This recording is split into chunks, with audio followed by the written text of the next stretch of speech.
खुला का जो प्रोसेस है शरीयत में वो क्या है और जो पाकिस्तान के कवानीन है वो खुला के प्रोसेस को किस तरह से डिफाइन करते हैं?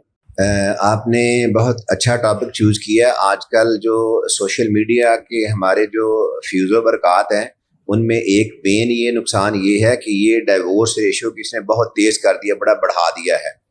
और जिस तरह आपने कहा है, अब हमारे यहाँ जो लोग बाहर हैं वो यहाँ आते हैं पाकिस्तान, और आते ही इसलिए हैं कि हमने शादी करनी है और शादी करके हमने बाहर चले जाना है। अब वहाँ पे जाके यूनिसेलर फैमिली है, कंबाइन फैमिली सिस्टम नहीं है, कोई समझाने वाला नहीं, कोई कुछ नहीं, लड़ाई झगड़ा हो जाता है, फिर आगे जो है सेपरेशन शुरू हो जाती है। यहाँ पे आके एक लिटिगेशन का वो प्रोसेस शुरू होता है जो कभी थमने का नाम नहीं लेता, जो कभी ख़त्म होने का नाम नहीं लेता। सबसे पहली चीज़ तो ये कि जनरली तलाक दो किस्म की है। एक जो बीवी को हक दिया जाता है डाइवोर्स का, जो कुरान में सुन्नत में लिखा हुआ है। दूसरी तरफ जो मियाँ को, हस्बैंड को, खावंद को होता है वो तलाक का है। दोनों के पास इख्तियारात मौजूद होते हैं। अब इख्तियारात इस्तेमाल करने हैं, वो कैसे करने हैं। अगर मियाँ ने तलाक देनी है, हस्बैंड ने तलाक देनी है, तो उसके दो तरीके हैं। एक वो कोर्ट चला जाएगा, या वो खुद जो है डाइवोर्स नोटिस भेज देगा। डाइवोर्स नोटिस भी आगे दो तरह के हैं। एक है कि उसमें तीनों डाइवोर्सेस इकट्ठी दे देता है, तीनों एक दफ़ा लिख देता है कि मैं फ़लाँ एंड फ़लाँ को तलाक देता हूँ, तलाक देता हूँ, तलाक देता हूँ, और वो नोटिस भेज देता है। वो तलाक बाइन है। उसके बाद रजू की कोई जो है ना गुंजाइश नहीं बचती, और दोनों के दरमियान इमीडिएट सेपरेशन हो जाती है। इसी तरह अगर औरत तलाक लेना चाहे तो उसको हम कानून की नज़र में खुला कहते हैं। खुला का जो है ये कॉन्सेप्ट कुरान से इवाल हुआ है, और कुरान ने खुला का राइट दिया है। और अगर औरत खुला लेना चाहे तो उसके लिए ये है कि वो कोर्ट में एक पिटीशन दायर करेगी, dissolution of marriage upon the basis of खुला। और उसमें कोई 7 ग्राउंड्स हैं, लेकिन जनरली उसमें एक ही ग्राउंड लिखी जाती है कि मुझे अब इस शख्स के साथ इतनी हो गई है कि अल्लाह ताला के बनाए हुए कानून, अहदीस और सुना, इसके मुताबिक मैं इसके साथ फर्दर ज़िंदगी नहीं गुजार सकती, लिहाजा मुझे अलहदा कर दिया जाए, और वो सेपरेशन हो जाती है। अब वो जब डिवोर्स के लिए, खुला के लिए पिटीशन दायर करती है, फिर उसमें नोटिस जारी होते हैं। नोटिस जारी होने के लिए हम इसको प्री ट्रायल प्रोसीडिंग्स कहते हैं, रिकॉन्सिलिएशन प्रोसीडिंग भी कहते हैं, कि जज साहबान जो हैं, जो फैमिली जज है, वो दोनों पार्टीज़ को बुलाता है इन पर्सन, तो उनको पूछता है कि आप दोनों क्या डिवोर्स के लिए तैयार हैं या कोई रिकन्सिलिएशन का चांस है।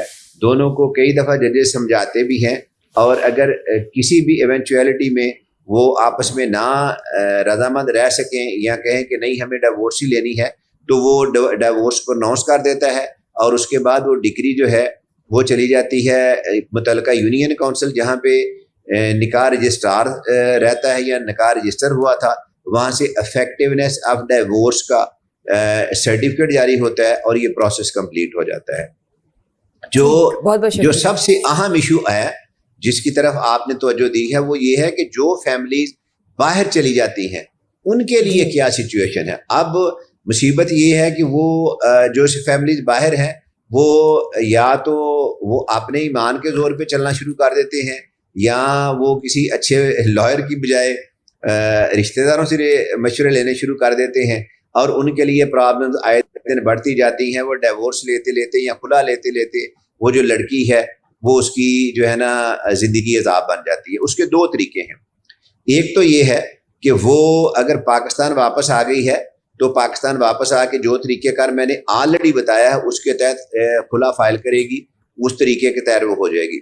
आगे फिर दूसरा तरीका है कि अगर वो दुनिया के किसी भी मुल्क में है जहाँ पाकिस्तानी एम्बेसी है, जिसको पाकिस्तान ने रिकग्नाइज किया हुआ है, तो अब उसमें जो हमारी एम्बेसी या काउंसलेट है, वहाँ पे हर एम्बेसी और काउंसलेट में एक ऐसा ऑफिसर नॉमिनेटेड किया होता है जिसके पास यूनियन काउंसिल के सेक्रेटरी और रजिस्ट्रार निकाह की अथॉरिटी उसके पास होती है। अब अगर वहाँ पे जाके भी वो ये डिवोर्स लेना चाहे तो वो वहाँ पे भी वही प्रोसेस होगा जो इधर पाकिस्तानी कोर्ट में होगा, या यूनियन काउंसिल में अगर चली जाए खातून चली जाए तो यूनियन काउंसिल में भी यही प्रोसेस होगा। और उधर दोनों जगहों पे یا وہ پاکستان آ جائے تو ادھر کورٹ میں، ادروائز کونسلیٹ جنرل یا امبیسی جو ہے وہاں پہ جا کے پٹیشن دائر کرے گی، تو اسی پروسیس کے تحت اس میں نوٹسیں جاری ہوں گے، پری ٹرائل پروسیڈنگز ہوں گی. پری ٹرائل پروسیڈنگز اگر ناکام ہو جاتی ہیں تو پھر اس کے بعد جو ہے نا وہاں پہ ڈائیورس پروناؤنس ہو جائے گی. اب ایشو یہاں پہ ختم نہیں ہوتا. بتائیے. اب اس کے بعد اگلا جو ہے، اس سے بھی آپ کچھ کہنے لگی تھی. جی سر، کنٹینیو کیجیے. ہاں اچھا، اب یہ ہے کہ قرآن اور سننا جو ہے نا وہ اس معاملے میں اگر ہم دیکھیں تو ڈیورس جو ہے یا اس معاملے میں قرآن بالکل کلیئر ہے.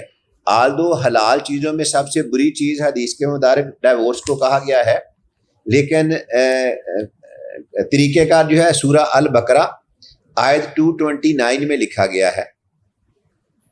اس میں لکھا ہے کہ طلاق صرف 2 بار، یعنی جب 2 دفعہ طلاق دے دی جائے تو پھر عورتوں کو، یا یہ بہت اہم چیز ہے جس پہ ہم کبھی بھی عمل نہیں کرتے، خدارا اگر ڈیورس دینی ہے تو یہ قرآن ہے، اس کو اگر آپ نے اس کے احکام کو وائلیٹ کیا تو اس کے کانسیکوینسز آپ دنیا میں بھی بھگتیں گے اور آخرت میں بھی بھگتیں گے. آپ ڈیورس دیتے ہیں، اس کے ساتھ ظلم و تشدد کرتے ہیں، وہ نہ کریں.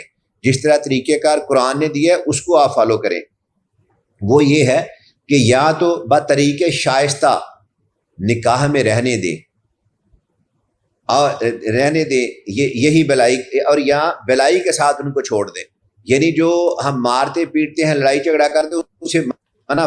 اور یہ نہیں ہے کہ جو مہر تم ان کو دے چکے ہو اس میں سے کچھ واپس لو. ہاں اگر زن و شوہر کو خوف ہو کہ وہ خدا کی حدود کو قائم نہیں رکھ سکیں گے، تو اگر عورت خاوند کے ہاتھ سے رہائی پانے کے بدلے میں کچھ دے ڈالے تو دونوں پر کچھ گناہ نہیں. یہ خدا کی مقرر کردہ حدیں ہیں، ان سے باہر نہ نکلو، اور جو لوگ خدا کی حدوں سے باہر نکلیں گے وہ گنہگار ہوں گے. مطلب یہ ہے کہ یہاں ایک غلط فہمی اور دور کر لیں کہ جو ہم کہتے ہیں کہ عورت خلا کے لیے آئی ہے تو وہ اپنا حق مہر آدھا واپس کرے گی. ایز سچ اس کو جو کہا گیا ہے اس کا اگر انگریزی میں ترجمہ کیا جائے تو وہ اس کو رینسم کا لفظ یوز کیا گیا ہے قرآن میں کہ وہ توان ہے. تو سو آپ یہ سمجھ لیں کہ جو رینسم ہے وہ کسی بھی صورت جائز نہیں ہے. تو اگر ایک عورت طلاق لینا چاہتی ہے یا وہ طلاق لے رہی ہے تو اس کو بطریق احسن، جیسے قرآن میں کہا گیا ہے، جیسے قرآن کا حکم ہے، اس کے مطابق شائستہ طریقے سے بطریق احسن اس کو رخصت کریں. اس کے ساتھ مار کٹائی، تشدد، گالم گلوچ یہ نہ کریں. اور اگر وہ خود چاہے تو وہ اس میں سے جو اس کا مہر تھا وہ اگر کوئی واپس کرنا چاہے تو اس میں سے کر دے. لیکن جو اس میں لفظ یوز کیا گیا ہے وہ بڑا خطرناک ہے کہ وہ رینسم ہے. تو میرا خیال ہے کہ اگر آپ اللہ کی بنائی ہوئی حدود و قیود میں نہیں رہ سکتے تو بہت اچھا ہے اخلاقی تقاضوں کو پورا کرتے ہوئے، قرآن پہ عمل کرتے ہوئے ان میں سے بائے جبر یا زبردستی کوئی چیز واپس لینے کی کوشش نہ کریں، اور ان کو اچھے طریقے سے جس طرح ایک جائز طریقہ ہے اس طرح ان کو رخصت کریں.